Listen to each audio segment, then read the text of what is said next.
அந்த வருகையில் போகிறதுக்கு என்ன செய்யணும் அதை மாத்திரம் நான் சொல்லிவிட்டு நான் ஜெபம் பண்ணி முடிக்க விரும்புகிறேன். பொதுவாக நாங்கள் கடைசி நாட்களில் அந்த வருகைக்கு போகக்கூடியதான மிக முக்கியமான 7 விஷயங்கள் இருக்குது.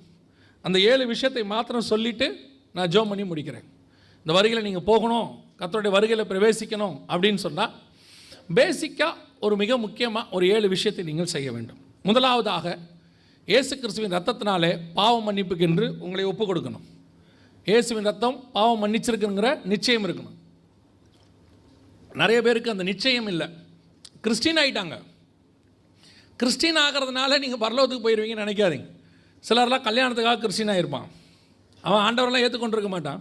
ஆனால் ஏதோ கல்யாணம் பண்ணணுமேன்ட்டு கிறிஸ்டின் ஆகிருப்பாங்க. அது கணவனும் ஆகிருக்கலாம், மனைவியாக இருக்கலாம். அதனால் நீங்கள் வருகையில் போவீங்கன்னா போக முடியாது. பாவ மன்னிப்பின் நிச்சயம் இருக்கணும். கிறிஸ்தவ குடும்பத்தில் பிறந்ததுனால நீங்கள் ரட்சிக்கப்பட்டவங்கன்னு அர்த்தம் கிடையாது. கிறிஸ்தவ குடும்பத்தில் பிறந்திருந்தாலும் உங்களுக்கு என்ன அனுபவம் இருக்கணும்? ரட்சிப்பின் அனுபவம் இருக்கணும். உங்கள் அப்பா அம்மா கிறிஸ்டினுங்கிறதுனால நீங்களும் கிறிஸ்தவங்க தான் அப்படின்னு சர்டிஃபிகேட் வேணால் சொல்லும். ஆனால் பரலோகம் சொல்லாது. பரலோகம் உங்ககிட்ட பாவ மன்னிப்பை எதிர்பார்க்குது. ஒரு குறிப்பிட்ட காலம் வரைக்கும் நீங்கள் அப்பா அம்மா கண்ட்ரோலில் இருக்கிறீங்க. ஒரு குறிப்பிட்ட காலத்துக்கு அப்புறம் நீங்கள் சுயமாக யோசித்து பாவம் செய்கிற காலகட்டம் வந்த பிறகு உங்களிடத்தில் பாவ மன்னிப்புக்கு என்று கர்த்தர் சில காரியங்களை எதிர்பார்க்கிறார். பாவம் மன்னிக்கப்பட்டால் தான் நீங்கள் வருகையில் போக முடியும். பாவம் மன்னிக்கப்படனா என்ன செய்யணும்? நீங்கள் வேறு ஒன்றுமே செய்ய வேணாம். இயேசுவே என் உள்ளத்தில் வாரும், என் பாவத்தை மன்னியும், உம்முடைய பிள்ளையாய் என்னை ஏற்றுக்கொள்ளும், உம்முடைய ரத்தத்தினாலே என்னை கழுவும். இதை தான் நீங்கள் சொல்லணும், அவ்வளோதான். ஆனால் இருதயத்தின் ஆழத்திலேருந்து சொல்லணும், உண்மையாக சொல்லணும். வசனம் சொல்லுது, இருதயத்தில் விசுவாசித்து வாயினாலே அறிக்கை பண்ணால் என்ன வரும்? ரட்சிக்கப்படுவீர்கள். இதை நீங்கள் உண்மையாக சொல்லணும். அப்படி நீங்கள் சொல்லி ஆண்டவர் உங்களை மன்னிச்சிட்டாரு அப்படின்னு நீங்கள் நினச்சிங்கன்னா உங்களுக்குள்ள ஒரு ரட்சிப்பின் சந்தோஷம் ஒன்று வரும். அதுதான் நீங்கள் ரட்சிக்கப்பட்டதுக்கான ஒரு அடையாளம். அந்த பாவம் மன்னிக்கப்பட்ட உடனே உங்களை அறியாமலேயே ஒரு சந்தோஷம் வரும். உங்கள் பாவம் மன்னிக்கப்பட்டதுக்கு ஒரு கண்ணீர் ஒன்று வரும். உங்கள் இருதயம் முட்டைக்கப்படும். ஆண்டவரோடு கூட ஒரு மிகப்பெரியதான ஒப்புரவாகுதல் உருவாகும். இதெல்லாம் சொல்லி உங்களுக்கு தெரியாது, அனுபவிச்சா மட்டும்தான் தெரியும். அந்த ரட்சிப்பின் அனுபவத்துக்குள்ளே நீங்கள் வரணும். அதை தான் கர்த்தர் ஃபஸ்ட்டு எக்ஸ்பெக்ட் பண்ணுறார். ரெண்டாவது, பிதா குமாரன் பரிசுத்தாவின் நாமத்தினாலே தண்ணீரில் மூழ்கி ஞானஸ்தானம் எடுக்கணும். வேறு எந்த ஞானஸ்தானத்தையும் பைபிள் அலோவ் பண்ணலை. குழந்தை ஞானஸ்தானம், கொடிக்கு கீழே ஞானஸ்தானம், வேறு எந்த விதமான நூதனமான எந்த ஞானஸ்தானத்தையும் பைபிள் சொல்லலை. ஏன் அப்படின்னு கேட்டிங்கன்னா, விசுவாசம் உள்ளவனாகி ஞானஸ்தானம் எடுக்கணும். குழந்தையில் நீங்கள் விசுவாசம் உள்ளவனாகி எடுக்க முடியாது. நீங்கள் யார் கையில் எங்கே இருந்தீங்கன்னு உங்களுக்கே தெரியாது. ரெண்டாவது, ஞான ஸ்நானம்னா தண்ணியில் மூழ்கிறதுக்கு பேர் தான் என்னது? எனக்கு ரொம்ப ஆச்சரியம் என்னென்னா, இந்த ஜலத்தினாலும் ஆவியினாலும் பெறவாவிடில்னு ஒரு வசனம் இருக்குல்ல, ரோமன் கத்தோலிக்க பைபிளில் தான் அது கரெக்டாக இருக்குது. ஒருவன் தண்ணீரிலும் ஆவியிலும் நுழையாவிடில்னு இருக்கும். தமிழில் கூட எப்படி இருக்குது? நம்ம பைபிளில் பிறவாவிடில். ஆனால் அதில் எப்படி இருக்குது தெரியுமா? நுழையாவிடில். தண்ணிக்கு உள்ள நுழையணும்னு இருக்குது. ஆனால் அந்த ஞானஸ்தானத்தை அக்செப்ட் பண்ணிக்க மாட்டேங்கிறேன். நல்லா கவனிச்சுக்கொள்ளுங்க. தண்ணியில் மூழ்கி ஞானஸ்தானம் எடுக்கணும். அதுதான் கர்த்தர் சொல்கிறது. அதோடைய அர்த்தம் என்னென்னா, நான் பாவத்துக்கு மரித்து நீதிக்கு உயிர் தெழுகிறேன்னு அர்த்தம். கிறிஸ்துவோடு கூட அடக்கம் பண்ணப்பட்டு அவரோடு கூட உயிரோடு எழுந்திருக்கிறேன்னு அர்த்தம். அந்த ஞானஸ்தானத்தை நீங்கள் என்ன செய்யணும்? எடுத்துருக்கணும்.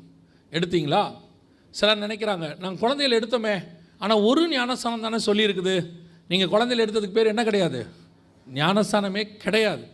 அதை நீங்கள் ஞானஸ்தானம் நினச்சிக்கிட்டு இருக்கிறீங்க. ஞானம் வந்த பிறகு எடுக்கிற ஸ்நானம் தான் ஞான ஸ்நானம். அதை நீங்கள் எடுக்கணும். எடுக்காதவங்க ஒப்பு கொடுங்க. காலம் ரொம்ப சமீபம், ரொம்ப சீக்கிரம் நம்முடைய ஆண்டவர் வரப்போகிறார். தள்ளி போடாதீங்க. ஆண்டவர் உங்களுக்கு ஒரு நல்ல வாய்ப்பை கொடுத்துருக்கிறார். அல்லேலூயா. மூன்றாவது, எபேசியர் 4:30, மீட்கப்படும் நாளுக்கென்று முத்திரையான பரிசுத்த ஆவியை துக்கப்படுத்தாதிருங்கள். பரிசுத்தாவின் அபிஷேகத்தை கண்டிப்பாக பெற்றுக்கொள்ளணும். ஏன்னா அதான் மீட்கப்படும் நாளுக்கென்று முத்திரைன்னு இருக்கும், மார்க். அதுதான் உங்கள் மேலே உள்ள சீல்.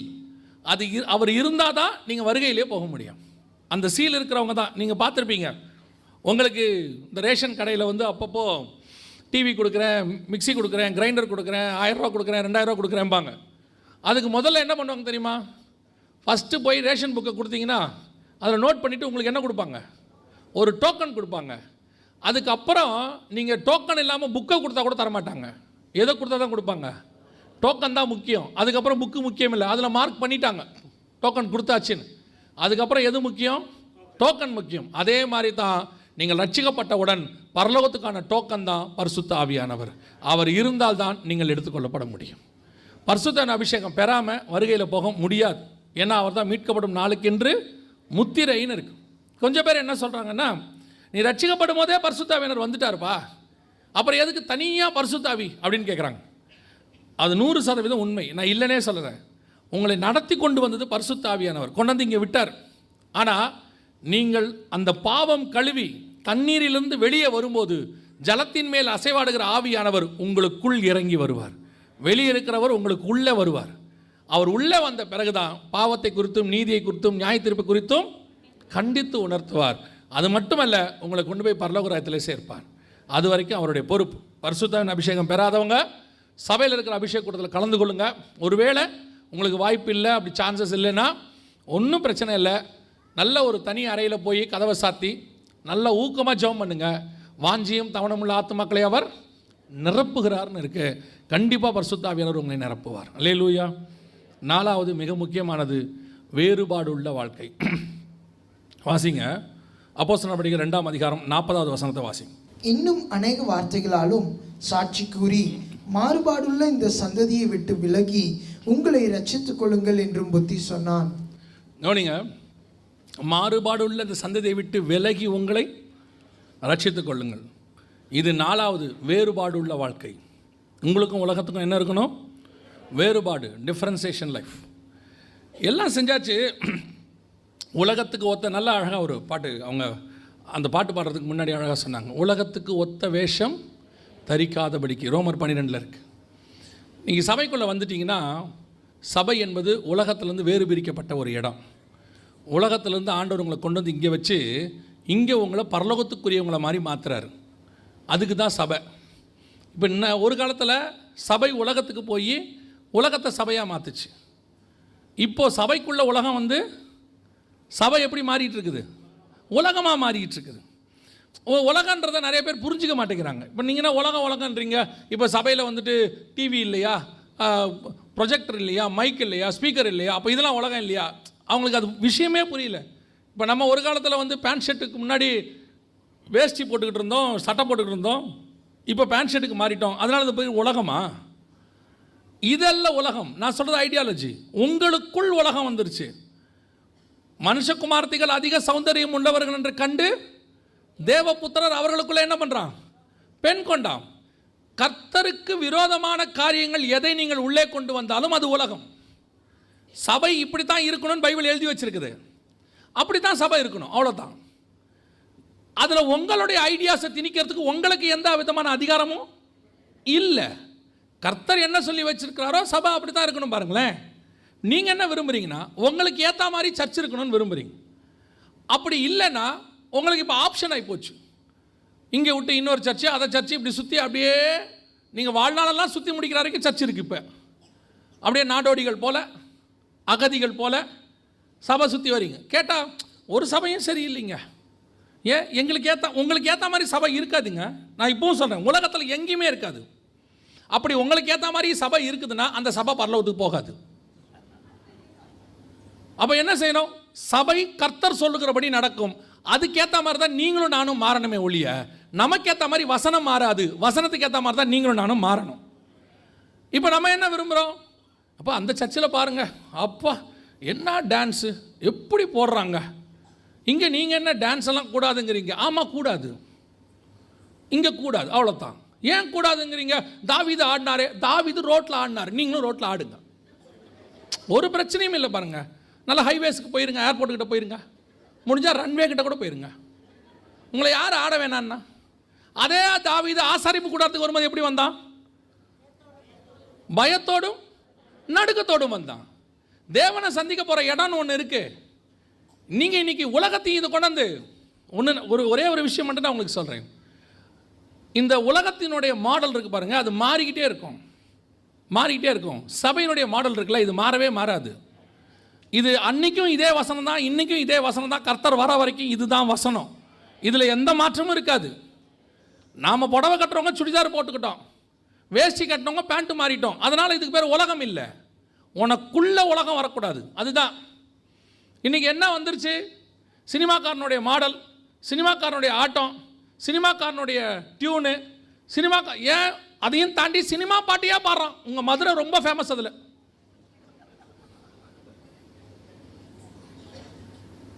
சொன்னால் வேறு நீங்கள் கோச்சிப்பீங்க போல தெரியுது. கவனிச்சுக்கொள்ளுங்க. Church is not an entertainment place. இது களியாட்டத்துக்கோ அல்லது கேளிக்கைக்கோ உரிய இடம் இல்லை. இது மறுரூபமாகிற இடம். This is not an entertainment place, this is an transforming place. நீங்கள் டிரான்ஸ்ஃபார்ம் பண்ணணும்னு சபைக்குள்ளே வந்துட்டு நீ என்டர்டைன்மெண்ட் பண்ணிக்கிட்டு இருந்தீங்கன்னா வெரி சிம்பிள், கர்த்தர் சபை விட்டு வெளியே போயிடுவார். அவர் இப்போல்லாம் யாரையும் ஒன்றும் பண்ணுறதே இல்லை, எச்சரிப்பு கொடுப்பாரு. துணிகரம் வந்துருச்சு, கர்த்தர் வெளியே போயிடுவார், அவ்வளோதான். சர்ச்சு தேவ சாயலாய் மாறுவதற்கான ஒரு இடம். அது எப்படிங்க தேவ சாயலாக மாறுவீங்க? நாங்களும் இயேசு மாதிரி தாடி வச்சுட்டு நீ இயேசு அப்படியே இல்லை. முதல்ல இயேசு தாடி மீசை வச்சுருந்தாரே இல்லை. வெளிப்படுத்தின விசேஷத்தில் அவர் வேறு மாதிரி இருக்கார். அப்போ இயேசு மாதிரி மாறது என்ன? சுபாவம் மாறணும். ரோமர் 8:29 என்ன சொல்லுது? குமாரனின் சாயலுக்கு ஒப்பாயிருக்கும்படி தேவன் எவர்களை முன்னறிந்தாரோ அவர்களை குமாரனின் சாயலுக்கு ஒப்பாயிருக்கும்படி முன்குறித்திருக்கிறார். எவர்களை முன்குறித்தாரோ அவர்களை அழைத்தும் இருக்கிறார். எவர்களை அழைத்தாரோ அவர்களை மகிமைப்படுத்தியும் இருக்கிறார். அவ்வளோதானே. குமாரனின் சாயலுக்கு ஒப்பா தான் நீங்கள் மாறணும். குமாரனின் சாயலுக்கு ஒப்பா மாறுதுன்னா என்ன? உனக்குள்ள இயேசு வர வர வர கிறிஸ்துவின் சுபாவம் உனக்குள்ளிருந்து வெளிப்படும். 3.5 வருஷம் இயேசு கிறிஸ்துவோட பேதுரு இருக்கிறார். இயேசுவை பிடிச்சிட்டு போகிறாங்க. அந்த நெருப்பு பக்கத்தில் போய் உட்காந்து குளிர்காயிற இடத்துல உட்கார்றாரு. அங்கே வர வேலைக்காரமாக கேட்குறாங்க, நீயும் அந்த கலிலேயன் கூட இருந்தவன் தானே? உன் பேச்சு காட்டுகிறது. இயேசு கூட இருந்தால் உன் பேச்சு எப்படி மாறிடும்? இயேசு மாதிரி மாறிடும். இயேசு கூட இருந்தால் உன் சிந்தனை எப்படி மாறிடும்? இயேசு மாதிரி மாறிடும். இயேசு கூட இருந்தால் உன்னுடைய நடக்கை எப்படி மாறிடும்? இயேசு மாதிரி. அதுக்கு மாறுறதுக்கு தான் நீங்கள் சர்ச்சுக்கு வந்திருக்கிறீங்க, அவ்வளோதான். நீங்கள் சினிமா நடிகர் மாதிரி மாறுறதுக்கு இங்கே வரல. நான் அங்கே அப்படி தான் இருந்தோம், அதை கொண்டு வந்து என்னை இயேசு மாதிரி மாறுறதுக்கு ஆண்டவர் என்னை ஒரு இடத்துல உட்கார வச்சாரு. அதுதான் சபை. இங்கேயும் நீ அதே களியாட்டத்தை எதிர்பார்க்கக்கூடாது, அதே கேளிக்கை எதிர்பார்க்கக்கூடாது, அதே என்டர்டெயின்மெண்ட் எதிர்பார்க்கக்கூடாது. உங்களை சந்தோஷப்படுத்தி அனுப்புகிற இடம் சர்ச்சு கிடையவே கிடையாது. உன்னை பரம சந்தோஷத்துக்குள் நுழைக்கிற இடம் தான் திருச்சபை. நீ உலக சந்தோஷத்தை எதிர்பார்த்து இங்கே வரவே வராதீங்க. நீங்கள் உண்மையாக இருந்தால் உலக சந்தோஷம் வெளியே தானாக வருங்க. நம்மளை சந்தோஷமாக வைக்காமல் இயேசுநாதர் வேறு யாரை சந்தோஷமாக வைக்க போகிறார்? ஏற்றுக்கொண்டவர் எத்தனை பேரோ அத்தனை பேரும் அவருடைய பிள்ளைகளாக்கும்படிக்கு அதிகாரம் கொடுத்தார். நம்மளை ஆண்டவர் சந்தோஷமாக தான் வச்சிருக்கிறாரு, இன்னும் சந்தோஷமாக தான் வைப்பார். நம்மளா போய் எங்கேயாவது உட்காந்துக்கிட்டு குத்துதே குடையுதேன்னு சொல்கிறோமே ஒழிய மற்றபடி கர்த்தர் நம்மளை சந்தோஷமாக தான் வச்சிருக்கிறார். அல்லேலூயா. வேறுபாடுள்ள வாழ்க்கை ரொம்ப முக்கியம். உலகத்துக்கு ஒத்த வேஷம் தரிக்காதீங்க. அவனை சினிமாக்காரனை மாதிரி முடிவெடுக்கணும், சினிமாக்காரனை மாதிரி ஒரு அரசியல்வாதி மாதிரி பண்ணணும், அவரை மாதிரி ஆகணும், இவரை மாதிரி ஆகணும். சிலர் சொல்கிறான், நான் அந்த ஒர்ஷிப் லீடர் மாதிரி ஆகணும். ஆகாத. எந்த ஒர்ஷிப் லீடர் மாதிரி ஆகாத. சிலர் சொல்லுவான், நான் பென்னிஹின் மாதிரி மாறணும், நான் ரெய்னார்ட் பாங்கே மாதிரி மாறணும். யார் மாதிரியுமே வேண்டாம், இயேசுநாதர் மாதிரி மாறுங்க. அதுக்கு தான் இங்கே வந்திருக்கிறீங்க. யாரும் ஒரே ஒரு ரோல் மாடல் ஜீசஸ் கிரைஸ்ட் மட்டும்தான், வேற ரோல் மாடலே கிடையாது. ஏன்னா மிச்ச எல்லா ரோல் மாடல்லையும் வீக்னஸ் இருக்குது. மிச்ச எல்லா ரோல் மாடலும் கீழே விழுவதற்கு வாய்ப்பு இருக்கிறது. விழாத ஒரே ஒரு மாடல் ஆண்டவராக இயேசு கிறிஸ்து ஒருவர் மட்டுமே. அதை வாஞ்சிங்க, அப்படி மாறிடுங்க. அல்லேலூயா. அதான் வேறுபாடுள்ள வாழ்க்கை ரொம்ப முக்கியம். 10 வருஷத்துக்கு முன்னாடி இந்த சர்ச்சுக்கு வந்த பிறகு இன்னைக்கு உன்னை பார்க்குறவன் சொல்லணும், அவன் ரொம்ப மாறி இருக்கிறான், அவன் பேச்சு மாறிடுச்சு, அவன் சாந்தமாயிட்டான், அவன் ரொம்ப அமைதியாக இருக்கிறான். உண்மையிலே இயேசு அவன் கூட இருக்கிறார். அதுதான் சாட்சி. அல்லேலூயா. என்னையா அவன் சினிமாக்கார மாதிரி ஆடிக்கிட்டே இருக்கிறான், இது எப்படி சாட்சி ஆகும்? இது எப்படி தேவன் உன் கூட இருக்கிறாருன்னு ஆகும்? உன்னை பார்த்தா இயேசுவை பார்க்கணும். என்னைக்கு அந்த சேஞ்சஸ் உங்ககிட்ட டிரான்ஸ்ஃபர்மேஷன் வருதோ, அந்த டிரான்ஸ்ஃபார்ம் நீ ஆகிறியோ, அதுதான் வேறுபட வாழ்க்கையோட சக்ஸஸ். 5வது, சுவிசேஷம் அறிவித்தல் உங்கள் மேல் விழுந்த கடமை. You must preach gospel. காலைல இதை பற்றி ரொம்ப தெளிவாக சொன்னோம். கண்டிப்பாக சுவிசேஷம் என்ன செய்யணும்? ஒவ்வொரு விசுவாசியும் சொல்லணும், ஒவ்வொருத்தரும் சொல்லணும். சுவிசேஷம் உங்கள் மேல் விழுந்த கடமை. சொல்லாவிட்டால் உங்களுக்கு ஐயோ. காலையிலையும் சொன்னோம், இப்பவும் சொல்கிறேன், நீங்கள் பரலோகத்துக்கு கொண்டு போக போகிறது நீங்கள் சம்பாதிக்கிற ஆத்மா மட்டும்தான், வேறு எதுவுமே கிடையாது. எவ்வளோக்கு எவ்வளோ சுவிசேஷம் சொல்லணுமோ அவ்வளோக்கு எவ்வளோ சொல்லுங்கள். காலையில் எழுந்திரிச்ச உடனே செல்ஃபோனில் எல்லாத்தையும் உட்காந்து யார் யாரெல்லாம் அனுப்புகிறாங்களோ அதை ஃபார்வேர்ட்லாம் பண்ணாதீங்க. நீங்கள் ஒரு ஆளை முன்குறித்து அவங்களுக்கு ஒரு சுவிசேஷம் சொல்லுங்கள், அவங்களுக்காக ஜெபம் பண்ணுங்கள். ஒரு நாள் அந்த ஆத்மா ரட்சிக்கப்படும். அது உங்கள் கணக்கிலே கொண்டு வந்து கத்தரை வச்சுக்கொள்வார். அல்லேலூயா. 6வது, இயேசு வருவார் என்பதை ஒவ்வொரு நாளும் விசுவாசிக்கணும். டெய்லி விசுவாசிக்கணும். இந்த கூட்டங்கள் நடக்கிற நாளில் மட்டும் இல்லை, கூட்டங்கள் நடந்து முடிஞ்சு ஒரு வாரத்துக்கு மட்டும் இல்லை, ஒவ்வொரு நாளும் ஆண்டவரே நீ எப்போ வந்தாலும் நைட்டு படுக்க போகும்போது நீங்கள் பண்ணுற ஜெபம் என்னவாக இருக்கணும் தெரியுமா? ஆண்டவரே நீர் வரும்போது இந்த ராத்திரி வேலையை இருக்குமானால் நான் உம்மோடு கொண்டு வர வேண்டும். காலையில் எழுந்திரிக்கும் போது ஜெபம் பண்ணும்போது ஆண்டவர் சொல்லணும், ஆண்டவரே ஒருவேளை இந்த பகல் வேளையில் நீர் வருவீரானால் நான் எடுத்துக்கொள்ளப்பட வேண்டும். அது பிளட்டில் ஊறிடணும். ஏன் தெரியுமா? வருகை தான் நமக்கு டெஸ்டினேஷன். அதுக்கப்புறம் சபையே இருக்காது. சபைகள் இருக்கும், நாங்கள் இருக்க மாட்டோம், அவ்வளோதான். அதுக்கப்புறம் நல்ல சபை இருக்காது. கர்த்தரால் மீட்கப்பட்ட சபை அதுக்கப்புறம் பூமியில் இருக்காது. அதோடு முடிஞ்சிடும், கம்யூனியன் எல்லாமே முடிஞ்சிடும். இயேசு வருவார் என்பதை ஒவ்வொரு நாளும் விசுவாசிக்கணும். கடைசியாக 7வது, முடிவு பரியந்தம் நிலைநிற்கிறவனே ரட்சிக்கப்படுவான். இந்த 6லும் கடைசி வரைக்கும் நிற்கணும். அடைந்த ரட்சிப்பு, பெற்ற ஞானசானம், அபிஷேகம், வாழ்கிற வேறுபாடுள்ள வாழ்க்கை, சொல்கிற சுவிசேஷம், விசுவாசிக்கிற வருகை, இந்த 6லும் நீ முடிவு பரியந்தம் நிற்கும்போது கர்த்தருடைய வருகையிலே பிரவேசிப்பது எளிது. அல்லேலூயா. ஆண்டவர் வெகு சீக்கிரம் வரப்போகிறார். இனி காலம் செல்லாது. நாம் ஜெபிக்க போகிறோம். தேவ சமூகத்தில் எழுந்திரிப்போமா? சரியாக இன்னும் ஒரு 5 நிமிஷத்தில் நான் ஊழியக்காரன் கையில் கொடுக்குறேன். அவங்க தொடர்ந்து நடத்துவாங்க. இந்த ஜெபத்தை மட்டும் முடிச்சுட்டு அவங்க சொல்கிறத நீங்கள் கேட்டுட்டு போங்க. ஏன்னா இதான் இருக்கிறதுலே ரொம்ப முக்கியமான ஒரு நேரம். எல்லாம் எழுந்திரிப்போமா? எல்லாம் கண்களை மூடுவோம் தேவ சமூகத்தில். 1 கொரிந்தியர் 11 சொல்லுகிறது, நம்மை நாமே நிதானித்து அறிந்தோமானால் நாம் நியாயம் தீர்க்கப்படும். இது உங்களை ஆராய்ந்து பார்க்குற ஒரு 5 நிமிஷம். இதுதான் இந்த கூட்டத்தினுடைய மிக முக்கியமான 5 நிமிஷம். இதுதான் நீங்கள் யாருன்னு நீங்களே சுய பரிசோதனை பண்ண போகிறீங்க. இங்கிருந்து நாங்கள் எந்த தீர்க்க தரிசனமும் உங்களுக்கு இப்போ சொல்ல போகிறதே கிடையாது. இது வரைக்கும் சொன்னது எல்லாமே வேதத்தில் உள்ள தீர்க்க தரிசனம் தான். இப்போது உங்களை நீங்கள் யார், உங்கள் இதயத்தில் என்ன இருக்குது, இங்கே யார் பாவி, யார் பரிசுத்தமாக, யார் நீதிமான், எதுவும் சொல்ல போகிறது கிடையாது. உங்களுக்குள்ளே இருக்கிற மனசாட்சிக்கும் உங்களுக்குள்ளே இருக்கிற ஆவியானவருக்கும் அது நல்லாவே தெரியும். நீங்கள் யார் என்பது உங்களுக்கே தெரியும். எது உங்களை வருகையில் போக தடுக்குதுன்னு பாருங்கள். உங்களுடைய சுயமா, மாம்சமா, உலகத்தில் உள்ளவைகளா, உங்களை சுற்றி இருக்கிறதா, கண்களின் இச்சையா, ஜீவனத்தின் பெருமையா, மாம்சத்தின் இச்சையா, எது தடையாக இருக்குதுன்னு பாருங்கள். இன்றைக்கி அதை தேவ சமூகத்தில் ஒப்புக் கொடுங்க. ஆண்டவரே நான் உம்மோடு கூட வருவதற்கு இது தடையாக இருக்கிறது. நீங்கள் யாருக்கிட்டையும் அதை சொல்ல வேண்டிய அவசியமே கிடையாது. இது உங்களுக்கும் தேவனுக்கும் உள்ள பர்சனல் இஷ்யூ. நீங்கள் ஆண்டவர்கிட்ட சொல்லுங்கள், ஆண்டவரே இது எனக்கு தடையாக இருக்கு, நீ அறிந்திருக்கிறீர், என்னால் அதை மேற்கொள்ள முடியல ஆண்டவரே, என் பலத்தினால முடியலப்பா, ஆனால் உங்கள் பலத்தினால எனக்கு முடியும். அது எதுவாக இருந்தாலும் சொல்லுங்கள். பணத்தாசையோ, பொருளாசையோ, மண்ணாசையோ, பெண்ணாசையோ, எதுவாக இருந்தாலும் உங்களால் விட முடியாததுன்னு எதை நம்புறீங்களோ அதை ஆண்டவர்கிட்ட சொல்லிடுங்க. ஆண்டவரே இது எனக்கு முடியல. அது சிலருக்கு டேலண்ட்ஸாக கூட இருக்கும், மியூசிக்காக இருக்கும், சிலருக்கு பாடுறதா இருக்கும், ஒரு சிலருக்கு வேறு சில காரியங்கள் வேலையாக இருக்கும், எதுவானா இருக்கும். உங்களை தேட விடாதபடிக்கு, உங்களை நினைக்கக்கூடாதபடிக்கு இது எனக்கு தடையாக இருக்குது ஆண்டவரே, இது என்னை ஆக்குபை பண்ணுது ஆண்டவரே, உங்கள் கூட சஞ்சரிக்கக்கூடாதபடிக்கு இது உங்களுக்கும் எனக்கும் நடுவில் இருக்குது ஆண்டவரே, இதை மேற்கொள்ள எனக்கு ஒரு கிருபை தாங்கப்பான்னு ஒப்பு கொடுங்க. ஏன்னா நீங்கள் தேவனோட போகிறதுக்கு எதுவும் தடையாக இருக்கக்கூடாது. தேவன் எப்போ வந்தாலும் அந்த நிமிஷத்தை, அந்த ஒரு நிமிஷத்தை நம்ம தவற விட்டுறவே கூடாது. ஆத்மா விழித்து மான்கள் நீரோடையை வாஞ்சித்து கதறுவது போல் அந்த ஆத்மா அந்த நிமிஷத்துக்கு காத்திருக்கணும். காலையில் பாஸ்டர் பாடின மாதிரி, எப்போ வருவீர் இயேசுவே, ஏங்கி உள்ள உம்மை தேடுதான் எனக்கு கதறிக்கிட்டு நிற்கணும். நம்முடைய ஆத்மா மண்ணோட ஒட்டிக்கிட்டு இருக்குதா, இல்லை நம்முடைய ஆத்மா மான்கள் நீரோடைய வாஞ்சிக்கிறது போல் வாஞ்சிக்குதா? எதனை நீங்களே ஆராய்ந்து பாருங்கள். தேவ சமூகத்தில் எது தடையாக இருக்குதோ ஒரு நிமிஷம் அதை ஒப்பு கொடுங்க ஆண்டவர்கிட்ட. ஆண்டவரே இது என்னை விட்டு நீக்கி போடுங்கப்பா, என் பலவீனத்தில் என்னுடைய பலன் பூரணமாய் விளங்கும் என்று சொன்னீரே ஆண்டவரே, என்னை பலப்படுத்துங்கப்பா, என்னை பலப்படுத்துங்க. என் உச்சம் தலை முதல் உள்ளம் கால் வரைக்கும் உடைய சமூகத்தில் என்னை ஒப்படைக்கிறேன் ஆண்டவரே, என்னை பலப்படுத்துங்க ஆண்டவரே. நீர் வரும்போது உமக்கு முன்பாக நிற்க பாத்திரவான்களாக இருக்கும்படி ஒவ்வொரு நாளும் விழித்திருந்து ஜெபிக்க எனக்கு கிருபை பாராட்டுங்க ஆண்டவரே. ஒப்பு கொடுத்து ஜெபம் பண்ணுவோமா? எல்லாம் நீங்கள் ஜெபிக்கிற அந்த வேளையில் எல்லாம் கண்களை மூடி இருப்போம். ஒருத்தர் கூட கண்ணை திறந்திருக்க வேணாம். இந்த 5 நிமிஷம் தான் முக்கியமான நிமிஷம். எல்லாம் கண்களை மூடி இருக்கிற வேளையில் நான் ஒரே ஒரு கேள்வியை மாத்திரம் கேட்டு முடிக்க விரும்புகிறேன்.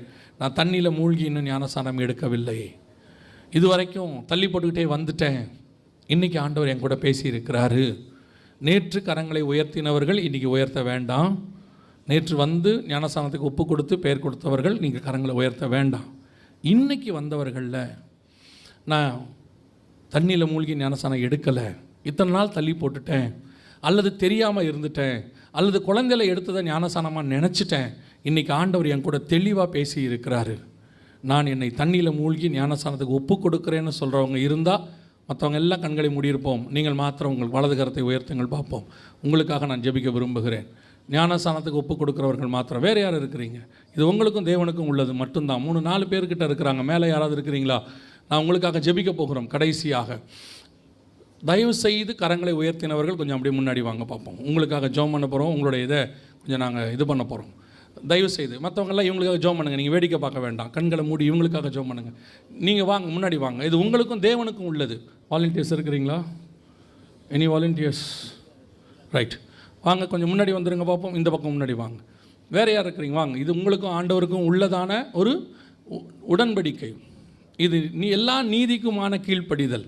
வேறு யார் இருக்கிறீங்க? ஃப்ரண்ட்டில் வாங்க. ஆண்டவர்கிட்ட ஒப்பு கொடுக்குற ஒரு நேரம். எல்லாம் மற்றவங்க எல்லாம் இவங்களுக்காக ஜெபம் பண்ணுங்கள். கண்களை மூடி. இவர்கள் இன்றைக்கி இவர்கள் நிமித்தம் பரலோகத்தில் ஒரு மிகுந்த சந்தோஷம் உண்டாயிருக்கிறது. இவர்கள் நிமித்தம் நேற்று 30 பேர் தேவ சமூகத்தில் தங்களை ஒப்படைத்தார்கள். இன்றைக்கும் வந்திருக்கிறாங்க. ஒரு 10-15 பேருக்கு மேலே நின்று கொண்டிருக்கிறார்கள். இவர்களுக்காக நம்ம ஜெபிக்க போகிறோம். தேவ சமூகத்தில் ஆண்டவர்கிட்ட ஒப்படைச்சிருக்கிறாங்க, நம்மக்கிட்ட ஒப்படைக்கலை. இது ஆண்டவருக்கும் அவர்களுக்கும் உள்ளதான ஒரு உடன்படிக்கை. இங்கே இதுக்கு முன்னாடி வந்தவங்களும் கண்களை மூடி ஜெபம் பண்ணுங்க. நீங்கள் இன்னைக்கு உங்களுக்கும் தேவனுக்குமான ஒரு உடன்படிக்கை ஏற்பட்டிருக்கிறது. நீங்கள் மரித்து தேவனை தரிக்க போகிறீர்கள். தேவ சாயலாய் மாறப் போகிறீர்கள். கர்த்தர் அப்படி ஒரு வாய்ப்பு கொடுத்து உங்களை கூட்டிகிட்டு வந்திருக்கிறார். எல்லாம் இவங்களுக்காக ஜெபம் பண்ணுவோமா? எல்லாம் ஒருவேளை நீங்கள் எல்லாம் கண்களை மூடி இருக்கிறவங்க எல்லாம் பின்னாடி இருக்கிறவங்க கரங்களை இவங்களுக்கு நேராக உயர்த்தி, இவர்கள் நிமித்தம் இன்னைக்கு பரலோகத்தில் மிகுந்த சந்தோஷம். இவர்கள் இன்னைக்கு எல்லா நீதிக்கும் தங்களை ஒப்பு கொடுத்திருக்கிறார்கள். Thank you Jesus. நன்றி ஆண்டவரே. இதோடு கூட நான் இன்னும் ஒரு கேள்வியை கேட்டு ஜெபித்து முடிக்க விரும்புகிறேன். இந்த வருகையில் போகிறதுக்கு கர்த்தர் என்னை உணர்த்தி இருக்கிறாரு. ஒரு நிர்விசானம் இருந்தது, போவோமாங்கிற ஒரு சந்தேகம் இருந்தது. இன்றைக்கி எல்லாவற்றையும் ஒப்பு கொடுக்குறோம். நாங்கள் கர்த்தரோடு கூட போகணும். நான் மாத்திரமல்ல, குடும்பமாக எடுத்துக்கொள்ளப்பட வேண்டும். கைவிட்டப்பட்ட கூட்டத்தில் எங்கள் வீட்டிலேருந்து யாரும் இருக்கவே கூடாது. என்னை நம்பி கொடுத்த குடும்பத்தில் யாருமே இருக்கக்கூடாது. ஒருவேளை ஊழியக்காரங்க மற்ற சபையிலேருந்து இங்கேருந்து இருந்தால் கூட நீங்கள் ஜெபம் பண்ணுங்கள். என்னை நம்பி கொடுத்த சபையிலேருந்து ஒருத்தர் கூட கைவிடப்பட்ட கூட்டத்தில் இருக்கக்கூடாது. என்னை நம்பி கொடுத்த ஆத்துமாக்களை பத்திரமாய் கொண்டு வந்து நான் பரலோகத்தில் ஆண்டவர் கையில் ஒப்படைக்கணும். அப்படி ஒப்படைக்கும் போது கர்த்தர் என்னை பார்த்து சொல்லணும், உண்மையும் உத்தமம் உள்ளவனே, உங்ககிட்ட கொடுத்ததை பத்திரமா கொண்டு வந்து சேர்த்துட்டேன்னு ஆண்டவர் சொல்லணும். அப்படியே தேவ சமூகத்தில் ஒப்பு கொடுத்து ஜெபம் பண்ணுவோமா? அப்படி ஜெபிக்க விரும்புகிறவங்களாம் கரங்களை ஆண்டவருக்கு நேராக உயர்த்தி, ஆண்டவரே நீர் வரும்போது அப்பா நாங்கள் அத்தனை பேரும் அந்த மறுரூபமாகிற கூட்டத்தில் காணப்பட வேண்டுமே, மத்திய ஆகாயத்தில் காணப்பட வேண்டுமே. கைவிடப்பட்ட கூட்டத்தில் நாங்கள் இருக்கக்கூடாது ஆண்டவரே. எங்கள் வீட்டில் யாரும் இருக்கக்கூடாது ஆண்டவரே. ஆண்டவரே எங்களுக்கு தெரிஞ்சவங்க யாரும் இருக்கக்கூடாது ஆண்டவரே. எங்கள் சபையிலிருந்து யாருமே இருக்கக்கூடாது ஆண்டவரே. என்னை நம்பி கொடுத்ததான ஊழியத்தில் நான் சந்தித்த ஆத்துமாக்களில் ஒருத்தர் கூட என்னை தாண்டி நரகத்துக்கு போயிடவே கூடாது ஆண்டவரே. ஒப்பு கொடுத்து ஜெபம் பண்ணுவோமா? எங்கள் சர்வ வல்லமை உள்ள தகப்பனே, கரங்களை உயர்த்தி ஜெபித்துக் கொண்டிருக்கிற ஒவ்வொருத்தருக்காக ஜெபிக்கிறோம். இந்த 4 நாட்களும் உடைய மகிமை எங்கள் மத்தியிலே தங்கி இருந்ததுக்காக ஸ்தோத்திரம். ஆவியானவர் இடைப்பட்ட தயவுக்காக உமக்கு நன்றி. இப்பொழுதும் தேவ ஆவியானவர் கடைசி நாளிலே நீ கிரியை செய்த மகத்துவத்துக்காக உமக்கு நன்றி ஆண்டவரே. எங்கள் மத்தியிலே அசைவாடின தயவுக்காக உமக்கு ஸ்தோத்திரம்.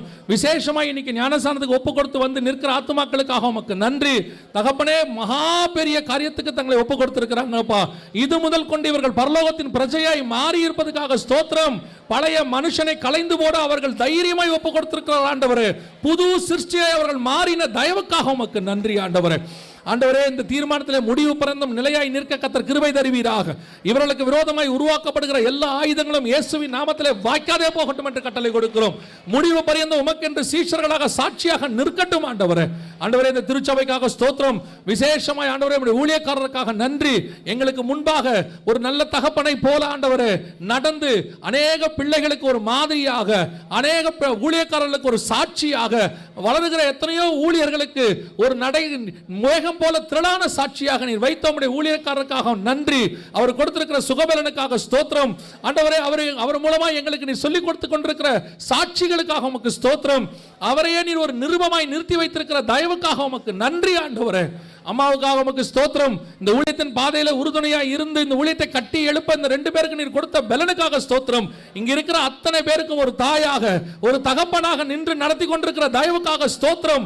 தேவ ஆவியானவர் இன்னும் விசேஷித்த பலத்தினாலே அவர்கள் முதிர் வயதிலும் கனித்தந்து புஷ்டியாய் இருப்பார்கள் என்ற வேத வசனத்தின் படி எங்கள் ஊழியக்காரர் இன்னும் பலப்பட்டு இன்னும் பலப்பட்டு இன்னும் பலப்பட்டு பவுல் மேடான வழிகளில் போய் சபைகளை பலப்படுத்தினான் என்று சொல்லப்பட்டபடி உம்முடைய ஊழியக்காரர் இன்னும் புறப்பட்டு போய் மேடான பகுதிகளிலே சபைகளை பலப்படுத்த தேவ ஆவியானவர் விசேஷித்த அபிஷேகத்தினால் நிரப்பும்படி நாங்கள் ஜெபிக்கிறோம்ப்பா. உம்முடைய மகிமை கூட இருக்கும்படி நாங்கள் ஜெபிக்கிறோம். அவருடைய பிள்ளைகளுக்காக ஸ்தோத்திரம், பேர பிள்ளைகளுக்காக உமக்கு நன்றி. அவர் மேல் இருக்கிற அபிஷேகம் அவர்களுக்குள்ளும் கடந்து வரும்படி நாங்கள் ஜெபிக்கிறோம். ஏசாயாவில் வாசிக்கிறோமே, உன் மேல் உள்ள என் ஆவியும் உன் வாயில் உள்ள என் வார்த்தைகளும் உன் சந்ததியின் மேலும் சந்ததியின் மேலும் இருக்கும் என்று சொல்லப்பட்டபடி என் ஊழியக்காரருக்கு கொடுத்த இந்த விசேஷித்த கிருபை, இரக்கம், தயவு, அபிஷேகம் அத்தனையும் அவர் சந்ததியின் மேலும் சந்ததியின் மேலும் இருக்கட்டும் ஆண்டவரே. மகிமையுள்ள கரத்தில் தாழ்த்து ஒப்பி கொடுக்கிறோம். இந்த முழு திருச்சபையை உடைய கரத்தில் கொண்டு வந்து ஒப்படைக்க கிருபை பாராட்டும். எங்களோடு இருக்கிற ஆண்டவரே ஸ்ரீலங்காவில் இந்த ஊழியக்காரருக்காக ஸ்தோத்திரம், அவர் கொடுத்திருக்கிற பாரத்துக்காக நன்றி, அவரை நம்பி கொடுத்த ஊழியங்களுக்காக ஸ்தோத்திரம். மீண்டும் கடந்து போகும்போது ஆண்டவரே பறந்து காக்கிற பட்சியை போல எங்கள் தேவ ஆவியானவர் அவரையும் அவர் ஊழியத்தையும் ஆசீர்வதிப்பீராக. தேசம் முழுவதும் பஞ்சத்தில் இருந்தாலும் எலியா இருந்த சாரிபாத் விதவையின் வீட்டில் மாத்திரம் பஞ்சமில்லை என்று பார்க்கிறபடி எங்கள் ஊழியக்காரர் இருக்கிற தேவனுடைய வீட்டில் எந்த பஞ்சமும் இல்லாதபடி கர்த்தர் வேலி அடைத்து பாதுகாத்துக் கொள்வீராக. அவருடைய ஆலயத்திலே அப்பமும் எண்ணெயும் குறைவுபடாதபடி கர்த்தர் வேலி அடைப்பீராக. கர்த்தர் மகத்துவமாய் அவர் மத்தியில் கிரியை செய்வீராக. இங்க இருக்கிற ஒவ்வொருத்தருக்காக உமக்கு ஸ்தோத்திரம். ஊழியர்களுக்காக, உடன் ஊழியர்களுக்காக, ஒத்துழைக்கிறவர்களுக்காக, கொடுக்கிறவர்களுக்காக, ஜெபிக்கிறவர்களுக்காக ஒவ்வொருத்தரையும் கர்த்தர் ஆசீர்வதிப்பீராக. இதற்கான பிரதிபலனை இம்மையிலும் மறுமையிலும் கட்டளையிட போற தயவுக்காக உமக்கு நன்றி.